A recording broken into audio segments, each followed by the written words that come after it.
Un caloroso benvenuto a tutti gli amici di mattoscacco.com.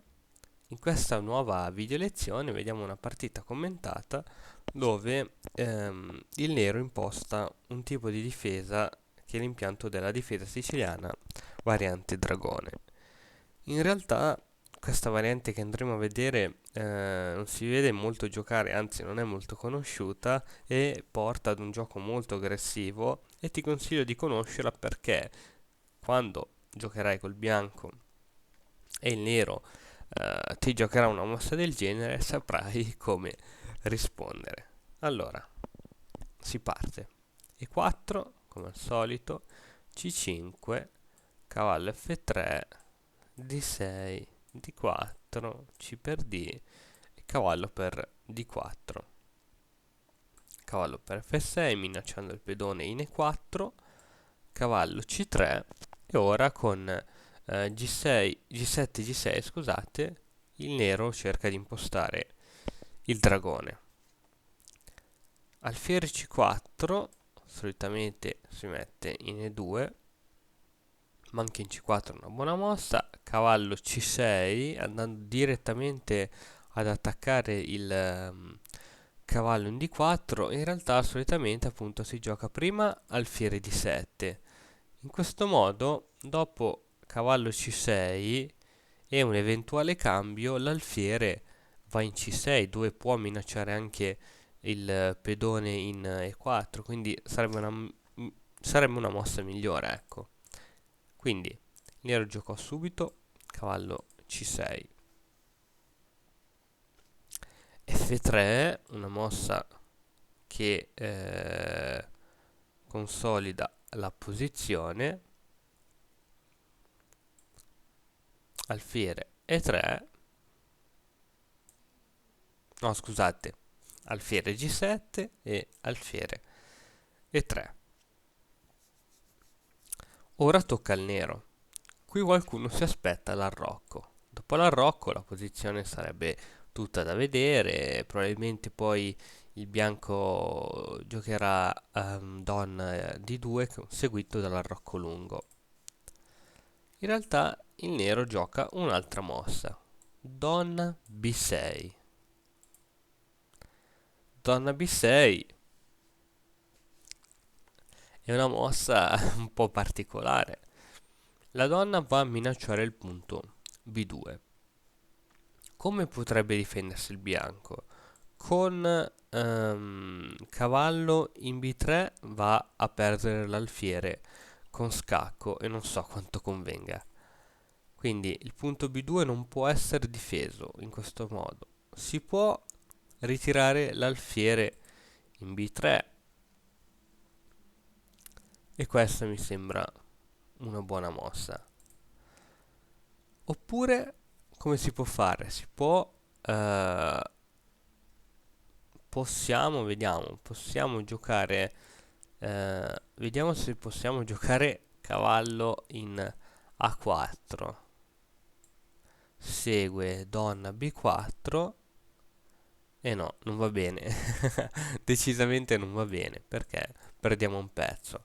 Ok, quindi abbiamo torniamo indietro. Abbiamo scoperto che questo pedone in B2 non può essere nemmeno difeso con cavallo in A4. Abbiamo detto alfiere B3 e mettere sinceramente, a parte che non possiamo neanche spostare la donna perché altrimenti perdiamo un pezzo al centro. Quindi questo pedone in B2 è veramente una piaga. Solitamente cosa succede? Che il bianco se ne infischia letteralmente e va a creare una sorta di gambetto. Quindi questo pedone in B2 glielo lascia tranquillamente al nero. Anzi, anche alfiere B5 va molto bene, che allo stesso tempo inchioda il cavallo. Comunque, tornando a noi, ma soprattutto tornando alla partita, la partita andò diversamente. Cavallo F5. Col cavallo F5 si va a minacciare la donna con l'alfiere e allo stesso tempo l'alfiere è protetto dal cavallo. Ora il nero ha priorità maggiori che catturare il cavallo, deve assolutamente spostare la regina. In linea con il proprio gioco, donna per B2.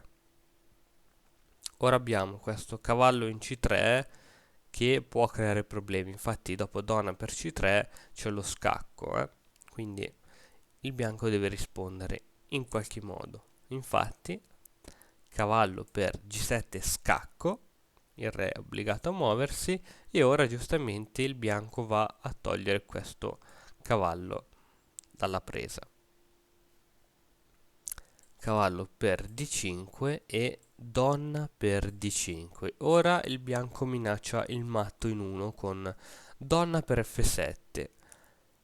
Il matto è in 1. Tuttavia esistono come al solito le mosse intermedie. Innanzitutto il nero incomincia a mangiarsi un po' la torre in A1. Scacco, re F2. Scommetto che se fossimo stati nell'800 il nero non sarebbe resistito da mangiare la torre in H1, tuttavia sarebbe conseguito il matto. Ovviamente il nero era leggermente più furbo e dopo re F2 la donna va a parare il punto F7 tramite donna per F6. Probabilmente ti starai chiedendo perché la donna si è fermata in F6 e non ha catturato in G7.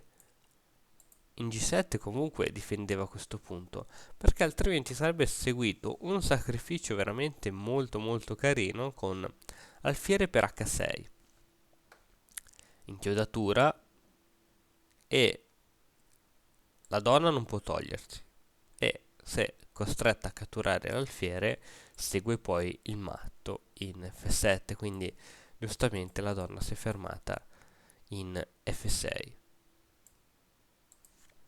Ok, dopo donna F6 segue comunque alfiere H6 per dare qualche scacco di scoperta, il re si toglie da questo eventuale scacco e cavallo E8. Il cavallo va a minacciare la donna. Donna D4, giustamente un'ottima mossa, scacco, e allo stesso tempo propone il cambio delle donne. Donna per e cavallo per. Facciamoci un attimo un resoconto della situazione. Il nero ha due torri, un alfiere e un cavallo, mentre il bianco è sotto della qualità perché ha una torre, un alfiere e un cavallo e ha un alfiere a posto di una torre, quindi è sotto di qualità. Andiamo a contare i pedoni, il bianco ha 6 pedoni mentre il nero ne ha 7, 1, 2, 3, 4, 5, 6, ok, ne ha 7, quindi il bianco è sotto di materiale e la posizione del nero non sembra poi così male, ha una buona struttura pedonale, il cavallo al centro, adesso l'alfiere cercherà di uscire in qualche modo, dopodiché le torri saranno quasi in comunicazione. Il bianco però si vede che ha una forte coordinazione dei pezzi. Innanzitutto questo alfiere H6 fa sì che il re nero non può muoversi, quindi la torre in H8 non può giocare e quindi il nero praticamente gioca con una torre in meno. L'alfiere in C4 impedisce appunto che il re nero prenda un po' di respiro con la spinta di pedone F perché il pedone appunto inchioda questo pedone F. Quindi nonostante il nero è in vantaggio di materiale, sembra che comunque non possa fare altro. Andiamo a vedere come proseguì la partita. Cavallo C7. Qui veramente molto carino vedere come il bianco, nonostante abbia poche mosse a disposizione, riesca proprio a sfruttarle al massimo. Giocò proprio le mosse perfette. La torre si sposta, torre di 1 minacciando il cavallo si sposta e qui forse un sacrificio che veramente a pochi sarebbe venuto in mente, torre per D6. Allora, io non so se il nero non vide questo sacrificio, qui a questo punto bisognava infischiarsene, bisognava giocare per esempio cavallo a 5. Però il nero non resistette alla tentazione di catturare questa torre e ne pagò le conseguenze con matto imparabile in 2. cavallo in E8 e poi qualsiasi mossa del nero, qualsiasi, segue lo scacco matto con cavallo in F6, incredibile.